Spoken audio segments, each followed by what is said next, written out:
Keisha was a bright and kind-hearted 9-year-old girl who lived with her parents, Angela and Marcus, in a small but cozy apartment on the east side of the city. She loved going to school, playing with her friends, and helping her mom in the kitchen. But what set Keisha apart from other kids her age was her compassion. She had this remarkable ability to see people beyond what they looked like on the outside. One sunny Saturday morning, Keisha and her mom went grocery shopping at the local market. It was their weekly routine, and Keisha always looked forward to it. She loved picking out the ripest oranges and the freshest bread.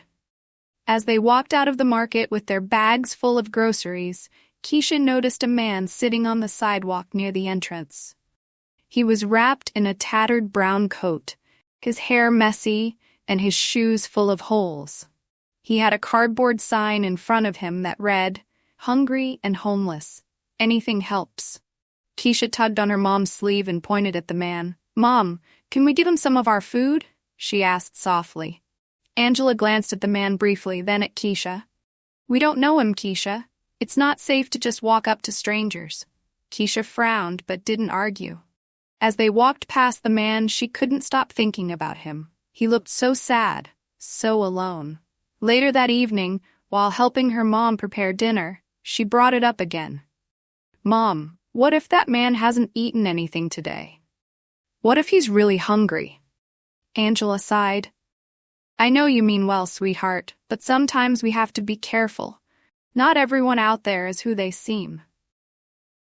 But Keisha couldn't let it go. The man's face stayed in her mind, and the next day she decided to do something about it. She waited until her parents were busy, then packed a small bag with some sandwiches, an apple, and a bottle of water. She told her mom she was going to play outside and hurried back to the market. The man was still there, sitting in the same spot. Keisha hesitated for a moment, clutching the bag tightly. Then she took a deep breath and walked up to him. "Hi, sir," she said timidly. The man looked up, startled. His eyes were kind but tired. "Hello," he said in a hoarse voice. "I brought you some food," she said, holding out the bag. The man stared at her for a moment, then slowly took the bag. "Thank you," he said, his voice filled with gratitude. "What's your name, little one?" "Keisha," she replied with a shy smile. "Keisha," he repeated, nodding. "That's a beautiful name. My name's James. Thank you for this. You're very kind." Keisha stayed and talked with James for a while. She learned that he used to be a teacher, but had lost his job and his home after a series of bad luck. He told her about the students he used to teach, how much he missed them, and how he hoped to get back on his feet someday. When Keisha finally went home, she couldn't wait to tell her parents about James. At first, Angela and Marcus were upset that she had gone to see him alone, but when she told them about his story, their anger softened. A few days later, Keisha convinced her parents to come with her to meet James. They were hesitant, but they trusted Keisha's instincts. When they arrived at the market, James was sitting in the same spot. Keisha ran up to him, and he smiled when he saw her. "This is my mom and dad," Keisha said proudly.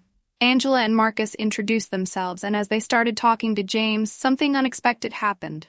Marcus froze, his eyes wide with shock. "James," he said, his voice trembling. James looked at Marcus closely, then gasped. "Marcus, is that you?" Angela looked between them, confused. "Wait, you two know each other?" Marcus nodded slowly. "James was my best friend in college. We lost touch after graduation." The two men stared at each other for a moment, then hugged tightly. Tears streamed down their faces as they reconnected after so many years. Over the next few weeks, Marcus and Angela helped James get back on his feet. They offered him a place to stay temporarily and helped him find a job. James was overwhelmed by their kindness, but he always said it was Keisha who had saved him. "You have a remarkable daughter," he told them one evening. "Her kindness changed my life." Keisha beamed with pride as her parents hugged her. She had always believed in helping others, and now she had proof that even a small act of kindness could make a big difference. From that day on, James became a close part of their family. And Keisha? She continued to look for ways to help others, knowing that sometimes the people who seem the most different from us are the ones who can teach us the most. And that's the story of how a little girl's compassion brought two old friends back together and gave a homeless man a second chance at life. And that's the story, guys. I hope you enjoyed this journey as much as I did in creating it. If you did, please don't forget to subscribe to our channel and hit that bell icon so you never miss a new adventure. And if you really loved it, share this story with your friends and family. Let's spread the word together. Thank you for watching, and until next time, keep dreaming, keep believing, and keep exploring. Hope to see you soon. Bye.